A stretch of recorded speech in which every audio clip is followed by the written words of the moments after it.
Good morning dear student. आज की class में हम लोग सॉल्व करेंगे साधारण एवं चक्रवृद्धि ब्याज के क्वेश्चंस को। इसके पहले ऑलरेडी मैंने डियर स्टूडेंट साधारण एवं चक्रवृद्धि ब्याज के बेसिक कॉन्सेप्ट को अच्छी तरीके से क्लियर करा दिया है। डियर स्टूडेंट, यदि आपने वह वीडियो अभी तक नहीं देखा है तो जरूर देखिएगा, डिस्क्रिप्शन में उसका लिंक मिल जाएगा। डियर स्टूडेंट, बेसिक कॉन्सेप्ट वाली क्लास में मैंने आपको साधारण एवं चक्रवृद्धि ब्याज के जितने भी बेसिक कॉन्सेप्ट और ट्रिक बन सकते हैं, टोटल कॉन्सेप्ट विद ट्रिक और विद एग्जांपल बता दिया है। यदि वो वीडियो आपने अभी तक नहीं देखा है तो जरूर देख लीजिएगा डियर स्टूडेंट। यदि उस वीडियो को आप अच्छी तरीके से एक बार देख लेते हैं तो साधारण एवं चक्रवृद्धि ब्याज से कहीं से भी किसी भी प्रकार से किसी भी बुक से क्वेश्चन पूछ लिया जाए, मैक्सिमम आप 10 से 15 सेकंड के अंदर 100% एक्यूरेसी के साथ सॉल्व कर सकते हैं। क्योंकि डियर स्टूडेंट, उस वीडियो के माध्यम से मैंने साधारण एवं चक्रवृद्धि ब्याज के टोटल कॉन्सेप्ट को बिल्कुल शानदार तरीके से क्लियर करा दिया है, तो उस वीडियो को जरूर देख लीजिएगा। डियर स्टूडेंट, आज की क्लास में हम लोग साधारण एवं चक्रवृद्धि ब्याज से जितने भी क्वेश्चन आपके आईईआरटी एंट्रेंस एग्जाम में बन सकते हैं, टोटल क्वेश्चन को कवर कराने वाले हैं। सबसे पहले डियर स्टूडेंट हम सिलेबस के अनुसार चलेंगे, यानी कि जैसे मैंने साधारण एवं चक्रवृद्धि ब्याज को पढ़ाया, इसके बेसिक कॉन्सेप्ट को थ्योरी पार्ट को मैंने कवर करा दिया। अब साधारण एवं चक्रवृद्धि ब्याज से जितने भी क्वेश्चन आपके एग्जाम में बन सकते हैं, टोटल क्वेश्चन को मैं बिल्कुल शानदार तरीके से सॉल्व कराने वाला हूं। एक बात और आप ध्यान में रखिएगा, आईईआरटी एंट्रेंस एग्जाम में जो क्वेश्चन का लेवल होता है वो पॉलिटेक्निक की तुलना में थोड़ा सा अप होता है। तो ऐसा मत सोचिएगा कि 2 गुना 4 आएगा। इसमें जो क्वेश्चन का लेवल होता है थोड़ा सा अप होता है, तो बिल्कुल आप ध्यान से प्रत्येक क्वेश्चन के सॉल्यूशन को समझिएगा। मैं आपको बिल्कुल शानदार तरीके से क्रिस्टल क्लियर बताने वाला हूं, कहीं से भी आपको किसी भी प्रकार का दिक्कत नहीं आने वाला है। डियर स्टूडेंट, अभी से आपको लग जाना है, अभी से यदि आप अच्छी तरीके से तैयारी करोगे तो ही आपका बेस्ट रैंक आएगा, जिसके माध्यम से आप बेस्ट से बेस्ट ब्रांच से एडमिशन ले पाओगे आईईआरटी कॉलेज में। तो डियर स्टूडेंट, हमारी बातें आपको बिल्कुल शानदार तरीके से समझ में आ गया होगा। मैंने 2023 में बहुत सारे स्टूडेंट को देखा जो कि वो सब एक तरीके से लज्जा फील कर रहे थे कि मैंने यदि पढ़ाई कर लिया होता तो मेरा भी रैंक बेस्ट आता, जिससे मैं भी बेस्ट से बेस्ट ब्रांच से आईईआरटी कॉलेज में एडमिशन ले सकता हूं। तो डियर स्टूडेंट, आपको पछताना ना पड़े, इसलिए पहले से ही आप डेली बेसिस पर कम से कम 3 से 4 घंटा बिल्कुल शानदार तरीके से तैयारी जरूर कीजिएगा। क्योंकि जो आपका आईईआरटी कॉलेज है डियर स्टूडेंट, इसकी तुलना में कोई भी पॉलिटेक्निक कॉलेज ऐसा नहीं है जो इसकी तुलना में बेस्ट क्वालिटी एजुकेशन और बेस्ट क्वालिटी प्लेसमेंट पैकेज दे सके। यहाँ पर डियर स्टूडेंट, यदि आप अच्छी तरीके से 3 ईयर डिप्लोमा कर लेते हो तो आपका जो मंथली इनकम होगा स्टार्टिंग का वो 25 से 40 हजार, यानी कि पैकेज की हम बात करें तो 3 लाख पर एनम से लेकर के 4.5 लाख पर एनम। यहीं पर यदि आप किसी भी प्राइवेट या किसी भी स्टेट पॉलिटेक्निक कॉलेज से डिप्लोमा करते हैं तो वहां पर जो आपको स्टार्टिंग सैलरी दी जाती है 10 से 12 हजार। तो देख सकते हैं 10 से 12 हजार, कहां पर आईईआरटी कॉलेज से यदि आप डिप्लोमा करते हैं तो 25 से 40 हजार, तो कितना जमीन आसमान का डिफरेंस है। तो इस तरीके से आईईआरटी कॉलेज में एडमिशन लेने के लिए डेडिकेशन के साथ अभी से जरूर तैयारी कीजिएगा। तो डियर स्टूडेंट, स्टार्ट करते हैं आज की क्लास। मैं डियर स्टूडेंट हरियंत पब्लिकेशन की बुक से जितने भी क्वेश्चन दिए गए हैं, टोटल क्वेश्चन में से बेस्ट ऑफ बेस्ट है, टोटल क्वेश्चन सॉल्यूशन करवाने वाला हूं। उसके बाद से सिलेबस के अनुसार जैसे आपका मैथ पूरी तरह से कंप्लीट हो जाएगा, फिर मैं expected question, most important question, previous year question जैसे ही टाइम बचेगा उस अनुसार मैं आपको सॉल्व करवाऊंगा। तो ध्यान से समझिएगा डियर स्टूडेंट। क्वेश्चन नंबर 1 आपके सामने रखते हैं।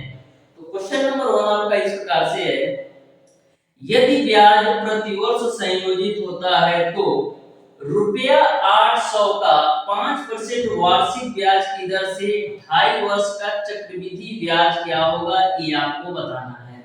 जो आपका क्वेश्चन नंबर 1 है डियर स्टूडेंट, चक्रवृद्धि ब्याज से क्वेश्चन है, बिल्कुल सिंपल सा क्वेश्चन है, आप ध्यान से समझिएगा। कि यदि आपके एग्जाम में क्वेश्चन नंबर 1 की तरह क्वेश्चन पूछा जाए तो आपको कैसे सॉल्व करना है। यहाँ पर आपको चक्रवृद्धि ब्याज की गणना करना है। तो मैंने लास्ट क्लास में आपको बताया था चक्रवृद्धि ब्याज निकालने के लिए करते क्या है, चक्रवृद्धि मिश्रधन में से चक्रवृद्धि आपको मूलधन घटाना पड़ेगा।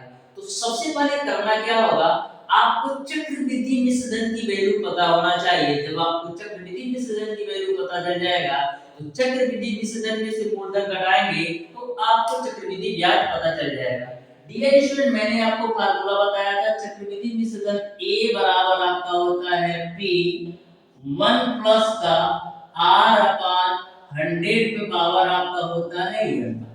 ये आपका चक्रवृद्धि मिश्रधन का फार्मूला होता है। अब सारी वैल्यू रख दीजिए। तो A बराबर जो मूलधन P की वैल्यू दे रखा है वो आपको दे रखा है 800, 1 प्लस R की वैल्यू है 5 डिवाइडेड बाय 100। अब यहाँ पर देखिएगा जो समय का मान है वो आपका 2.5 वर्ष दे रखा है। जो आपका समय का मान है वो आपका 2.5 वर्ष दे रखा है। तो 2.5 वर्ष को कैसे आप रिप्रेजेंट करोगे, यहाँ पर मैंने 2 साल का ले लिया। जो आधा साल का होता है उसको क्या करते हैं, 1 प्लस का 5/100 आपका है। आधे साल के लिए इसमें 1/2 से गुणा करेंगे। तो इस तरीके से इस कॉन्सेप्ट को आप बिल्कुल ध्यान से रखिएगा। 2 साल के लिए आपको इस तरीके से लिख लेना है और आधा साल के लिए 1 प्लस R/100, आधा साल है तो 1/2 से गुणा कर देना है। अब सॉल्व कर लीजिए। तो यहाँ से आपका हो जाएगा 800 गुणे, यहाँ पर देखो 5 विषयिया में 100 होगा, 20 एकम 20 और 21/20 का होल स्क्वायर, 21/20 का आपका हो जाएगा होल स्क्वायर। यहाँ पर देखो 5 गुना 10 0, तो 20 गुना 40, 40 कम 40 और 41/40 आपको मिल जाएगा। इस पूरी वैल्यू को सॉल्व करने पर 20 गुना 40 और 40 से कम 40 और 1 यहाँ से जोड़ोगे तो 41/40 हो जाएगा। अब इसको आप सॉल्व कर लीजिए। तो 800 गुणे 21/20 के होल स्क्वायर को हम लिख सकते हैं 21/20 गुणे 21/20 गुणे का आपका हो जाएगा 41/40। अब देखिएगा डबल जीरो से डबल जीरो आपका कैंसिल आउट होगा। 4 गुना आपका 8 से 8 कैंसिल आउट हो जाएगा। तो मिलेगा आपको क्या, 21 गुणे 21 गुणे 41, तो 21 गुणे 21 मैंने लिख दिया। अब देखो कैलकुलेशन को सिंपल बनाने के लिए हम लोग करते क्या है, 41 को मैं लिख देता हूं डियर स्टूडेंट 40 प्लस का 1, जो आपका नीचे का 20 है इसको हम लिख देते हैं 2 गुणे 10। यहां तक किसी को कोई भी दिक्कत नहीं होगा। अब आगे ध्यान से समझिएगा, 21 गुणे 21 कितना होता है, 21 गुणे 21 बाबू होता है आपका 441 और ब्रैकेट के अंदर आपका 40 प्लस का 1 है और नीचे आपका 2 गुणे 10 है। अब गुणा कर दो तो देखो 441 का 40 में गुणा कराओ तो 1 जीरो आएगा। 4 एकम 4, 4 चौक 16 को 6, 4 चौक 16 17 हो जाएगा। फिर 441 का 1 में गुणा कराओगे तो 441 मिलेगा और नीचे में आपका 2 गुणे 10 है। अब देखना 17,640 में 441 जोड़ दो तो कितना होगा, 0 और 1 1 होगा। फिर 4 और 4 आपका 8 होगा, 6 और 4 10 को 0 होगा, 7 1 8 होगा और यहाँ पर आपका 1 है बट्टे का 2 गुणे आपका हो जाएगा 10। अब देखो 2 से हम कैंसिल करते हैं तो 2 9 18 हो जाएगा। फिर यहाँ पर 0 है तो 0 हो जाएगा। फिर 2 चौका 1 आपका कटेगा नहीं तो 0 उतरेगा। फिर 2 बचे 10 और नीचे में आपका 10 है। तो देखो जब 10 से इसमें भाग देंगे तो एक अंक जो है आपका लेफ्ट साइड दिशा के चला जाएगा, यानी आपको मिल जाएगा 904.05। इस तरीके से जो आपका चक्रवृद्धि मिश्रधन होगा 904 रुपया 5 पैसा हो गया। अब देखो मैंने आपको बताया कि चक्रवृद्धि मिश्रधन में से यदि मूलधन घटाओगे तो आपको चक्रवृद्धि ब्याज पता चल जाएगा। तो 904 रुपया 5 पैसा में से 800 घटा दो तो 800 घटाएंगे क्या मिलेगा, 104 रुपया 5 पैसा। इस तरीके से जो आपका चक्रवृद्धि ब्याज होगा 104 रुपया 5 पैसा होगा। यानी कि क्वेश्चन नंबर 1 का डियर स्टूडेंट आपका ऑप्शन नंबर सी सही हो जाएगा। तो देख सकते हो कितना सिंपल सा क्वेश्चन था। मैंने बिल्कुल सिंपल तरीके से आपको कॉन्सेप्ट के तरीके से बताया है, स्टेप बाय स्टेप, जिससे आपको कहीं से किसी भी प्रकार का कंफ्यूजन ना हो। डियर स्टूडेंट, एक से दो बार यदि आप अपने आप से हल करोगे तो मैक्सिमम आप 1 मिनट के अंदर इस क्वेश्चन को सॉल्व कर लोगे। मैंने आपको समझाने के लिए बिल्कुल स्टेप बाय स्टेप सॉल्व कराया है। अब देखिएगा डियर स्टूडेंट, क्वेश्चन नंबर 2। तो क्वेश्चन नंबर 2 आपके सामने है। यह भी क्वेश्चन आपका बिल्कुल सिंपल सा क्वेश्चन है। बिल्कुल ध्यान से इस क्वेश्चन को पढ़िए और बताइए डियर स्टूडेंट, इस क्वेश्चन का कौन सा ऑप्शन सही होगा। तो क्वेश्चन नंबर 2 आपको इस प्रकार से दे रखा है। राम मनोहर ने भारतीय स्टेट बैंक में 2 वर्ष के लिए रुपया 4000 जमा किए। 10% प्रति वर्ष की दर से अर्धवार्षिक चक्रवृद्धि ब्याज से मिश्र धन क्या होगा, ये आपको बताना है। तो क्वेश्चन को बिल्कुल ध्यान से समझिएगा और बिल्कुल ध्यान से पढ़िएगा। इसमें जो ब्याज की दर दे रखा है वो आपका वार्षिक रूप से दे रखा है, लेकिन आपको चक्रवृद्धि ब्याज की गणना करना है अर्धवार्षिक रूप से। तो मैंने आपको बताया था, जब आपका ब्याज की दर वार्षिक रूप से दे रखा हो और आपको ब्याज की गणना करना हो अर्धवार्षिक रूप से, तो जो आपका दर होता है वो आपका आधा हो जाता है और समय जो आपका होता है दोगुना हो जाता है। यानी कि जो आर की वैल्यू हो जाएगी आधा हो जाएगी। तो 10% वार्षिक है तो अर्धवार्षिक कितना हो जाएगा, अर्धवार्षिक आपका हो जाएगा 5%। वहीं पर समय आपका दोगुना हो जाएगा। तो 2 वर्ष में कितने छमाही होते हैं, 2 वर्ष में आपका 4 छमाही होते हैं, यानी n की जो वैल्यू होगी वो आपका 4 छमाही हो जाएगा। यहाँ तक आपको क्लियर समझ में आ गया होगा। अब क्वेश्चन को सॉल्व करते हैं। हमको निकालना है मिश्र धन, यानी a की वैल्यू निकालना है। तो चक्रवृद्धि मिश्र धन a बराबर आपका होता है p 1 प्लस r अपान 100 का पावर आपका होता है, सारी वैल्यू रख दो। तो p की वैल्यू आपने देखा है क्वेश्चन में है 4000। 1 प्लस r की वैल्यू आपका है 5 डिवाइडेड बाय 100 और n की वैल्यू आपको ले लेना है 4। इसी को सॉल्व कर लो। तो देखो 4000 गुणे 5 से काटेंगे तो 20 बार में कटेगा, 20 से कम 20 और 21 बट्टे 20 पर पावर आपका हो जाएगा 4। तो यहाँ से आपको मिल जाएगा डियर स्टूडेंट 4000 गुणे 21 बट्टा 20 गुणे 21 बट्टा 20 गुणे 21 बट्टा 20 गुणे आपका 21 बट्टा 20 हो जाएगा। पावर 4 था तो मैंने 4 बार ले लिया। अब देखो 1 2 3 जीरो से आपका 3 जीरो खुच्चा के चला गया, 2 दूना 4 से 4 आपका चला गया। तो फाइनली आपको मिलेगा क्या डियर स्टूडेंट, 21 गुणे 21 गुणे 21, यानी कि इन तीनों 21 का गुणा कराओगे तो कितना मिलेगा, 9261।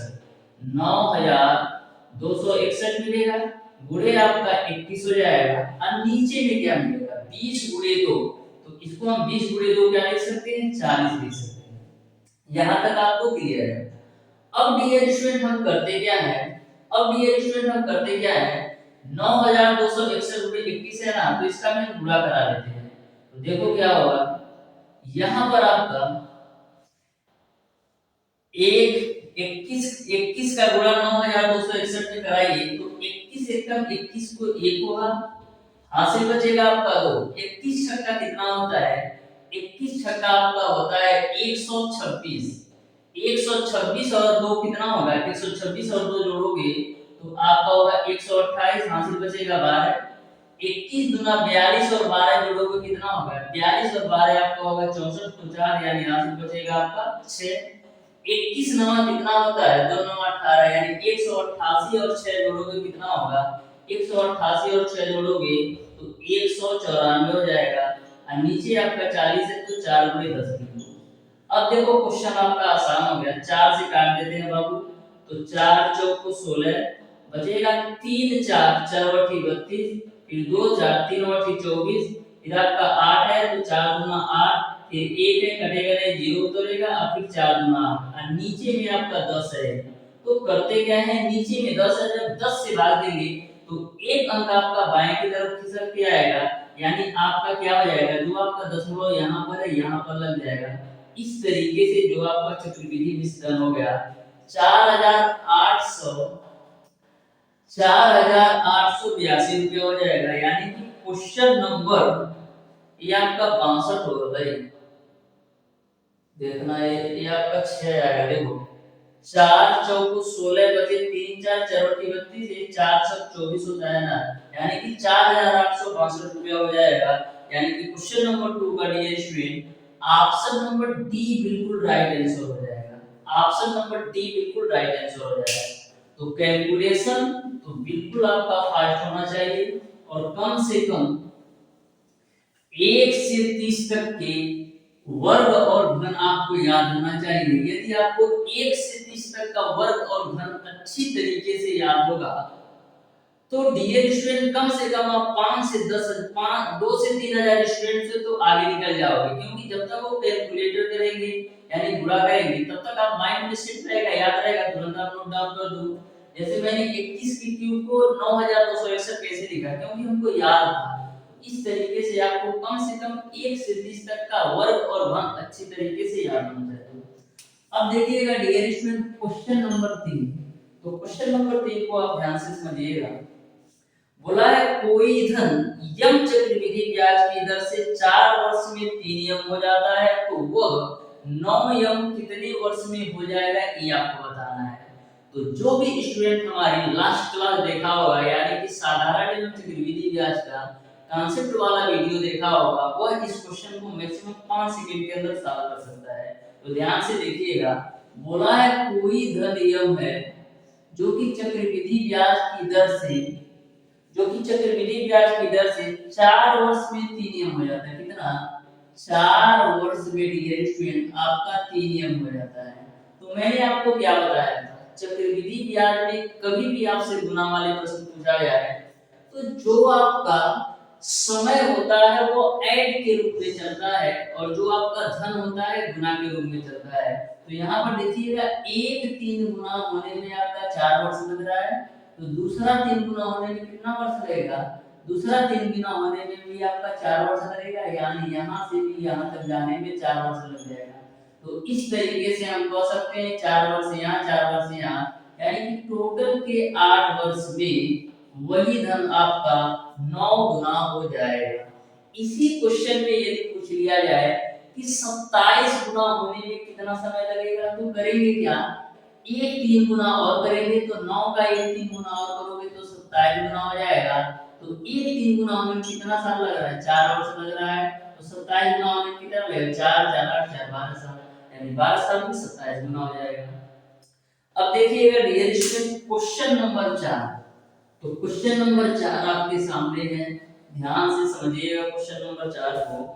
बोला है कोई धन 5% चक्रवृद्धि ब्याज की दर से 3 वर्ष के लिए उधार लिया गया, यदि तीसरे वर्ष का ब्याज 441 हो तो धन क्या है ये आपको बताना है।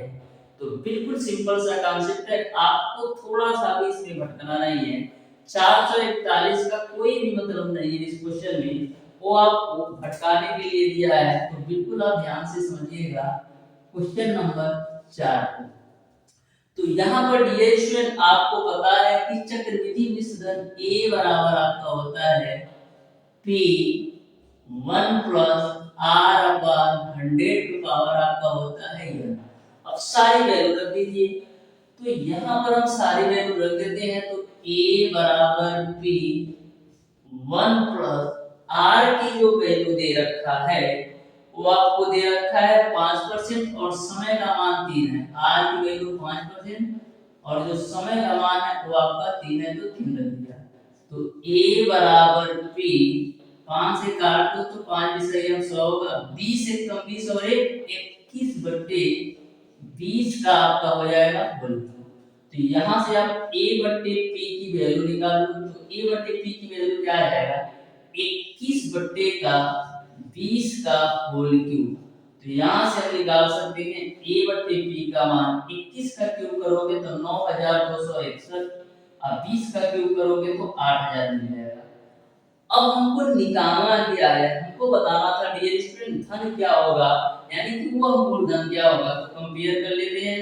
तो जो मिश्र धन की वैल्यू है वो तो आपका 9261 होगा, और जो मूलधन की वैल्यू है वो आपका 8000 हो जाएगा। इस तरीके से जो आपका मूलधन होगा 8000 होगा, यानी कि क्वेश्चन नंबर 4 का ऑप्शन नंबर बी सही हो जाएगा। मिश्र धन पूछता तो कितना होता 9261। और इसी में यदि आपसे पूछ लिया जाता कि चक्रवृद्धि ब्याज कितना होगा तो 9261 में से 8000 घटा देते तो चक्रवृद्धि ब्याज पता चल जाता। अब देखिएगा डियर स्टूडेंट क्वेश्चन नंबर 5। प्रत्येक क्वेश्चन को डियर स्टूडेंट मैं बिल्कुल शानदार तरीके से कवर कराने वाला हूं। बस आप शानदार तरीके से एक से दो बार देख लीजिए तो उस कॉन्सेप्ट पर कोई भी क्वेश्चन आपसे पूछ लिया जाएगा, मैक्सिमम आप 10 से 15 सेकंड के अंदर सॉल्व कर पाएंगे। बस एक से दो बार अच्छी तरीके से कॉन्सेप्ट को समझ लीजिए, क्योंकि आपको भी पता है कॉन्सेप्ट इज पावर। यदि आप किसी भी कॉन्सेप्ट को अच्छी तरीके से समझ जाते हो तो उस कॉन्सेप्ट पर किसी भी तरीके से क्वेश्चन पूछ लिया जाए, मैक्सिमम आप 5 से 10 सेकंड के अंदर सॉल्व कर सकते हो। तो क्वेश्चन नंबर 5 आपका है, एक नगर की जनसंख्या 37,044 है। यदि जनसंख्या में वृद्धि प्रतिवर्ष 5% होती है तो कितने समय पहले जनसंख्या आपका 32,000 थी। यानी समय की वैल्यू आपको बताना है। तो सबसे पहले क्वेश्चन के कॉन्सेप्ट को समझना है।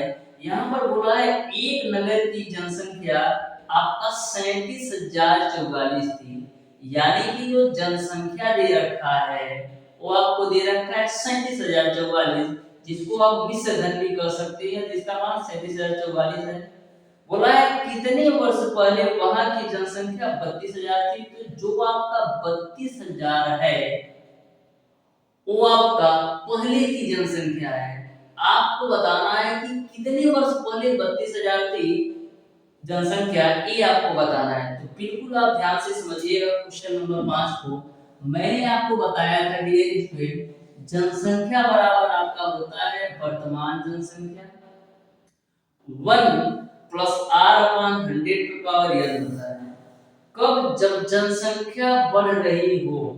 तो यहाँ पर क्वेश्चन में क्या हो रहा है, जनसंख्या बढ़ रही होगी क्योंकि पूछ रहा है कितने वर्ष पहले जनसंख्या 32,000 थी, जो कि आज की वहां की जनसंख्या 37,044 है। यानी कि पहले की जनसंख्या 32,000 थी जो बढ़ करके 37,044 हो गई। तो यहाँ पर जनसंख्या बराबर होता है वर्तमान जनसंख्या 1 plus r upon 100 to power n होता है। तो यहाँ पर इसी कॉन्सेप्ट पर हम इस क्वेश्चन को सॉल्व कर सकते हैं। तो यहाँ पर आपको जो जनसंख्या दे रखा है 37,044 है, और जो पहले की जनसंख्या थी वो आपका था 32,000। r की वैल्यू आपको दे रखा है 5% डिवाइडेड बाय 100 तो पावर n की वैल्यू आपको निकालना है कि कितने वर्ष पहले वहां की जनसंख्या 32,000 थी। अब देखो डियर स्टूडेंट कैसे सॉल्व करोगे। तो देखो 37,044, ये जो आपका 32,000 है इसको हम बट्टे में लाते हैं तो 32,000 हो जाएगा। 5 से काट लो तो 5 सही 100, तो 20 से 20 और 21 बट्टे 20 पे पावर आपका हो जाएगा। यहाँ से हम 4 से काटते हैं तो 4 9 36, फिर 1 0 4 2 8, फिर 1 4 4 6 24, फिर 4 1 4, फिर यहाँ से 4 से काटो तो 4 बटे आपका हो जाएगा 32, यानी 9,261 बट्टे का 8,000 आपका आ जाएगा। यहाँ पर आपका 21 बट्टे 20 पे पावर n है। अब देखो 9,261 बट्टे 8,000 को हम क्या लिख सकते हैं, 9,261 जो आपका है वो आपका 21 का क्यूब है, और जो आपका 8,000 है वो आपका 20 का क्यूब है। यानी कि 9,261 बट्टे 8,000 को हम लिख सकते हैं 21 बट्टे 20 का क्यूब बराबर आपका 21 बट्टे 20 पे पावर n। अब देखो दोनों के आधार समान हो गए, दोनों के आधार समान हो गए। तो आधार जब समान होंगे तो हम घातों की तुलना कर सकते हैं। कब? जब दोनों के आधार समान है तो घातों की हम तुलना कर सकते हैं। तो यहाँ से n की वैल्यू आपको मिल जाएगा 3 वर्ष। यही आपका आंसर होगा। इस तरीके से क्वेश्चन नंबर 5 का डियर स्टूडेंट आपका ऑप्शन नंबर ए सही हो जाएगा। 3 वर्ष पहले वहां की जनसंख्या 32,000 थी। उम्मीद करता हूँ डियर स्टूडेंट यह भी क्वेश्चन आपको बिल्कुल शानदार तरीके से समझ में आया होगा। अब देखिएगा डियर स्टूडेंट क्वेश्चन नंबर 6, तो बिल्कुल आप ध्यान से समझिएगा क्वेश्चन नंबर 6 को भी। बोला है यदि ब्याज छमाही हो तो रुपया 400 का 10% वार्षिक ब्याज की दर से 1.5 वर्ष का मिश्र धन क्या होगा, ये आपको बताना है। कब? जब ब्याज छमाही हो तो मैंने आपको बताया था यदि ब्याज की दर छमाही दे हो तो जो आपका दर होता है वो आपका आधा हो जाता है, यानी आर की जो वैल्यू होगी वो तो आपका हो जाएगा 5%। जो समय होता है वो आपका दोगुना हो जाएगा, तो 1.5 का दोगुना करोगे क्या होगा, 1.5 का दोगुना करोगे तो आपको मिल जाएगा 3 छमाही। यहाँ तक किसी को कोई दिक्कत नहीं होना चाहिए। तो सॉल्व कर लेते हैं। तो चक्रवृद्धि मिश्र धन बराबर क्या होता है, चक्रवृद्धि मिश्र धन बराबर होता है मूलधन 1 प्लस r अपॉन 100 का पावर आपका n होता है।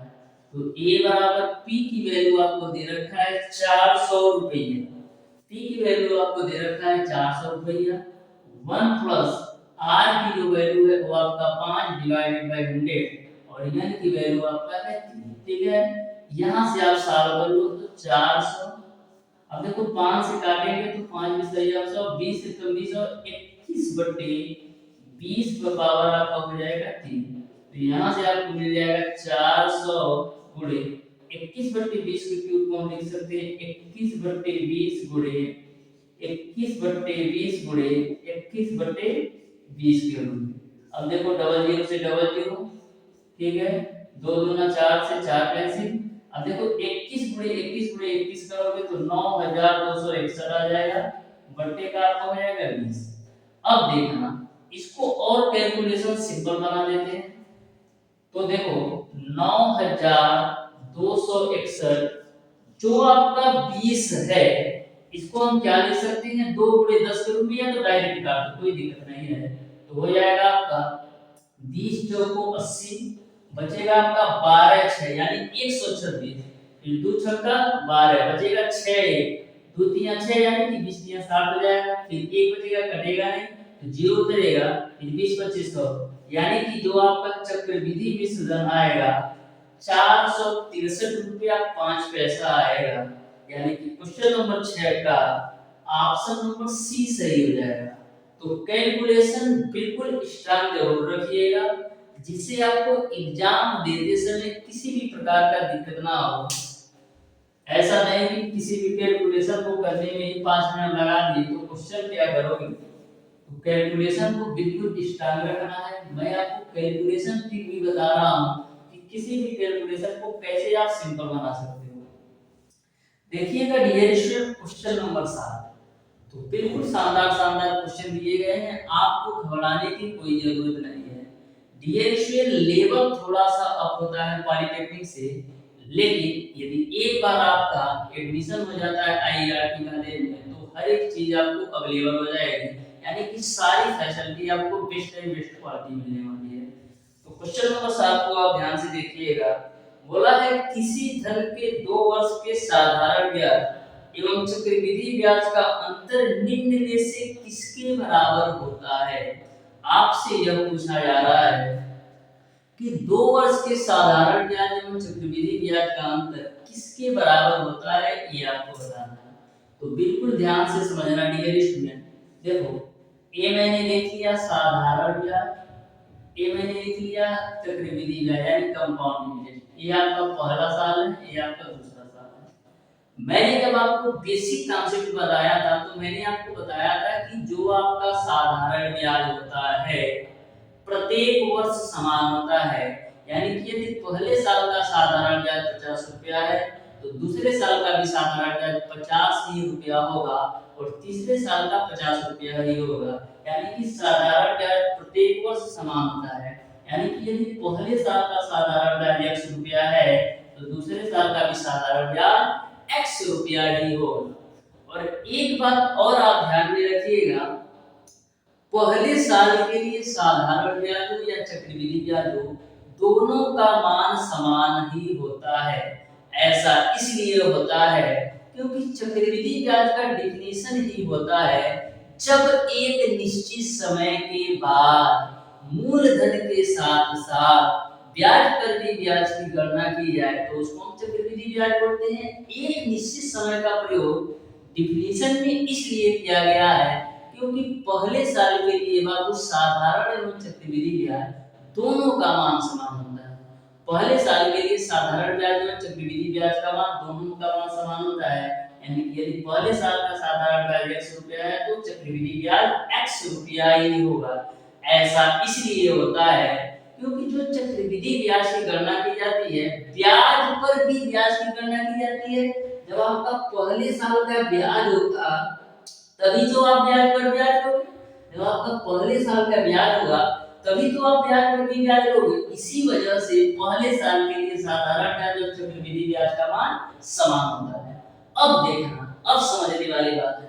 अब देखो दूसरे साल का तो चक्रवृद्धि ब्याज आपका 100 रुपया तो आएगा ही, लेकिन जो आपका 100 रुपया है, लेकिन जो आपका 100 रुपया है पहले साल का ब्याज, इस ब्याज पर भी आपका ब्याज जुड़कर आएगा।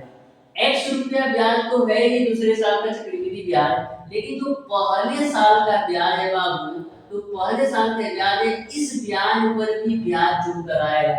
इसी वजह से 2 साल के चक्रवृद्धि ब्याज और साधारण ब्याज में अंतर आ जाएगा। किसका आएगा? y का। इस तरीके से 2 वर्ष के साधारण ब्याज एवं चक्रवृद्धि ब्याज में जो अंतर होगा वो 1 वर्ष के साधारण ब्याज के ब्याज, यानी कि जो 1 वर्ष का ब्याज है इस ब्याज पर भी ब्याज का जो अंतर आएगा वही अंतर आता है। यानी क्वेश्चन नंबर 7 का ऑप्शन नंबर डी सही हो जाएगा। धन के 1 वर्ष के साधारण ब्याज का 1 वर्ष का ब्याज। अब देखिएगा डियर स्टूडेंट क्वेश्चन नंबर 8, तो बिल्कुल आप ध्यान से देखिएगा क्वेश्चन नंबर 8 को भी। बोला है यदि कोई धन 3 वर्ष में चक्रवृद्धि ब्याज से 3 से 3/8 गुना हो जाता है तो ब्याज की दर बताओ। तो देखो क्वेश्चन जो है क्वेश्चन नंबर 8 जो है देखने में बहुत टेढ़ा लग रहा है, लेकिन बिल्कुल सिंपल सा क्वेश्चन है। जब आप कॉन्सेप्ट पढ़े रहोगे तो ध्यान से देखिएगा क्वेश्चन नंबर 8 को। कोई धन 3 वर्ष में चक्रवृद्धि ब्याज से 3 से 3/8 गुना हो जाता है, तो सबसे पहले मैं मान लेता हूं कि वह धन आपका x है। 3 वर्षों में 3 से 3/8 गुना हो जाता है, यानी कि n की वैल्यू यदि 3 वर्ष है तो वही धन 3 से 3/8 गुना हो जाता है। तो x धन था, इस x धन का 3 से 3/8 गुना करो। ठीक है, अब देखो यहाँ पर क्या होगा, 8 3 24 27/8 x हो जाएगा, यानी कि जो भी धन होगा वो आपका 27/8 x हो जाएगा। अब यहाँ से आप सॉल्व कर सकते हो। तो आपको तो पता है चक्रवृद्धि विसर्जन बराबर a बराबर p 1 प्लस r/100 का पावर n होता है। तो a की वैल्यू आपका है 27/8, p की वैल्यू आप ax है। ठीक है, x बराबर x गुणे 1 प्लस का r की वैल्यू निकालना है डिवाइडेड बाय 100, पावर आपका n की वैल्यू कितना है 3। अब देखो x से x बचे में 27/8 को आप क्या लिख सकते हो, 27/8 को हम लिख सकते हैं 3/2 का क्यूब के रूप में बराबर 1 प्लस r/100 का पावर n। अब सॉरी 100 की पावर 3। अब देखो दोनों के घातांक बराबर है, यानी इसका भी घातांक 3 है और इसका भी घातांक 3 है। तो घातांक यदि बराबर है तो हम आधार की तुलना कर सकते हैं। दोनों बातें आपको ध्यान में रखना है, यदि घातांक बराबर है तो हम आधार की तुलना कर सकते हैं, और यदि आधार बराबर है तो घातांक की तुलना कर सकते हैं। यह घातांक का नियम है। तो दोनों के घातांक बराबर है तो हम आधार की तुलना कर सकते हैं, यानी कि आपको मिल जाएगा 3/2 बराबर 1 प्लस r/100। ठीक है, क्योंकि घातांक बराबर थे तो आधार की तुलना कर दिया। तो देखो 3/2 माइनस का 1 बराबर r/100।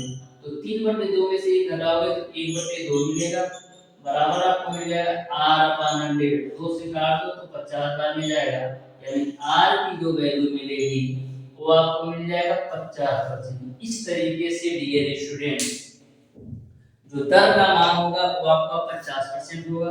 यानी क्वेश्चन नंबर 8 का ऑप्शन नंबर डी बिल्कुल राइट आंसर हो जाएगा। अब देखिएगा डियर स्टूडेंट क्वेश्चन नंबर 9, तो बिल्कुल ध्यान से समझिएगा, मैं आपको सारे क्वेश्चन बिल्कुल शानदार तरीके से क्लियर कराने वाला हूं। तो क्वेश्चन नंबर 9 को आप बिल्कुल ध्यान से समझिएगा। बिल्कुल सिंपल सिंपल क्वेश्चन पूछे जाते हैं। देखिए क्वेश्चन उसी ही स्टूडेंट को कठिन लगता है जो पढ़ा ना हो। यदि आप बिल्कुल अच्छे तरीके से डेडिकेशन के साथ पढ़ के जाओगे तो 100% आप आपके एग्जाम में मैथ के टोटल 37 से 38 क्वेश्चन पूछा जा रहा है। यदि आप अच्छी तरीके से पढ़ जाओगे तो 100% गारंटी के साथ आप 30 से 32 क्वेश्चन कर दिया होगे। और आईआरटी कॉलेज में एडमिशन लेना कोई बड़ी बात नहीं है। यदि आप 30 से 32 क्वेश्चन सॉल्व कर लेते हो मैथ का अच्छी तरीके से, और वहीं पर 30 क्वेश्चन मान के चलो फिजिक्स और केमिस्ट्री से सॉल्व कर लेते हो, तो टोटल आपके क्वेश्चन हो जाते हैं सर। यदि उसमें से 5 भी क्वेश्चन गलत हो जाता है तो भी आपका 55 क्वेश्चन सही होगा। तो 55 क्वेश्चन यदि सही हो जाता है तो भी आपको जो भी ब्रांच चाहोगे वो ब्रांच आपको आईआईटी कॉलेज में एडमिशन मिल जाएगा। लेकिन आपको पढ़ना पड़ेगा, पढ़ना तो पड़ेगा ही। अब देखिएगा डियर स्टूडेंट क्वेश्चन नंबर 9, तो क्वेश्चन नंबर 9 भी आपका बिल्कुल सिंपल सा क्वेश्चन है जो साधारण एवं चक्रवृद्धि ब्याज के अंतर पर आधारित क्वेश्चन है। देखो क्या दिया है, मूलधन जिस पर 3 वर्ष का 10% प्रतिवर्ष की दर से साधारण ब्याज एवं चक्रवृद्धि ब्याज में प्रतिवर्ष देय है का अंतर रुपया 31 है, तो वह धन क्या होगा ये आपको बताना है। तो क्वेश्चन को थोड़ा सा घुमा दिया है। देखो क्या लिखा है, साधारण ब्याज एवं चक्रवृद्धि ब्याज को प्रतिवर्ष देय हो का अंतर रुपया 31 हो। इन्होंने डायरेक्ट यह नहीं लिखा है कि साधारण ब्याज और चक्रवृद्धि ब्याज का अंतर 31 है, घुमा कर लिख दिया है कि साधारण ब्याज और चक्रवृद्धि ब्याज प्रतिवर्ष देय हो का अंतर रुपया 31 हो। यानी कि 3 वर्ष के साधारण ब्याज और चक्रवृद्धि ब्याज का अंतर रुपया 31 आपको दे रखा है। तो मैंने आपको बताया था कि जब 3 वर्ष के साधारण ब्याज और चक्रवृद्धि ब्याज का मान आपको पता है तो वहां पर आप फार्मूला क्या लगाते हो, वहां पर आप फार्मूला लगाते हो अंतर बराबर P R square divided by 100 का स्क्वायर पूरे 300 प्लस का आर डिवाइडेड बाय 100। ये आपका 3 वर्ष के साधारण ब्याज और चक्रवृद्धि ब्याज के अंतर वाला फार्मूला होता है। यदि इसी पोर्शन को मैं ढक दूं तो आपका 2 वर्ष के साधारण ब्याज और चक्रवृद्धि ब्याज के अंतर वाला फार्मूला हो जाएगा। ठीक है, तो वैल्यू रख देते हैं।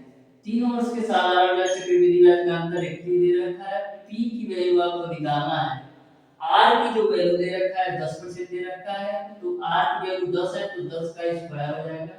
नीचे आपका 100 का स्क्वायर है तो 100 गुणे 100 लिख सकते हैं पूरे 300 प्लस आर यानी 300 में 10 जोड़ोगे तो 310 हो जाएगा, बटे का आपका 100 हो जाएगा।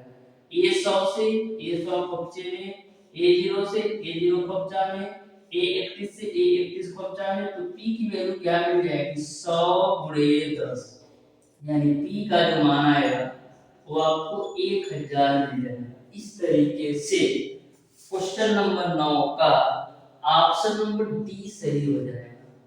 अब देखिएगा डियर स्टूडेंट क्वेश्चन नंबर 10, तो क्वेश्चन नंबर 10 आपका बहुत ही बेहतरीन क्वेश्चन है। यदि आप ऐसे क्वेश्चन सॉल्व करके आते हो एग्जाम में तो आप कम से कम 1500 से 2000 रैंक के ऊपर चले जाओगे, यानी कि 1500 से 2000 रैंक के ऊपर चले जाओगे। होता क्या है डियर, एक एक नंबर की वजह से आपके रैंक में जो उछाल आता है 500 1000 1500 तक आ जाता है, ये आपके कैटेगरी पर डिपेंड करता है। तो आपके आईईआरटी एंट्रेंस एग्जाम के पॉइंट ऑफ व्यू से एक एक नंबर का बहुत ही महत्वपूर्ण रोल होता है। ऐसा मत सोचिए कि यदि मैं एक क्वेश्चन नहीं हल करूंगा तो क्या होगा। एक क्वेश्चन की जो वैल्यू है वो आपका 4 नंबर की है। 4 नंबर की वजह से रियल स्टूडेंट आप कम से कम 1500 से 2000 या 3000 रैंक के नीचे चले जाओगे, यानी कि जहां पर आपको 100 रन रैंक का फासला होता है। यहाँ तक कि मैंने डियर स्टूडेंट काउंसलिंग के दौरान देखा है कि यदि किसी भी बच्चे का रैंक 399 है, 395 है, उसको बेस्ट ब्रांच मिल जाता है आईआईटी कॉलेज में, लेकिन वहीं पर यदि 400 के ऊपर होता है तो उसको नहीं मिल पाता है। ऐसा इसलिए होता है क्योंकि यहाँ पर जो काउंसलिंग का प्रोसीजर है, ये सबसे पहले दिन एक रैंक से लेकर के 200 रैंक तक बुलाते हैं, दो शिफ्ट में, यानी कि पहली शिफ्ट में 1 से 100 रैंक तक का काउंसलिंग करते हैं, दूसरी शिफ्ट में 100 से 200 का, फिर दूसरे दिन की काउंसलिंग में 200 से 400 पहली शिफ्ट में और 400 से 600 दूसरी शिफ्ट में। इस तरीके से कुछ इनका सिस्टम है। तो आप एक एक रैंक को ध्यान में रखते हुए प्रत्येक क्वेश्चन को सॉल्व करने का प्रयास कीजिए। इग्नोर तो किसी क्वेश्चन को नहीं करना है।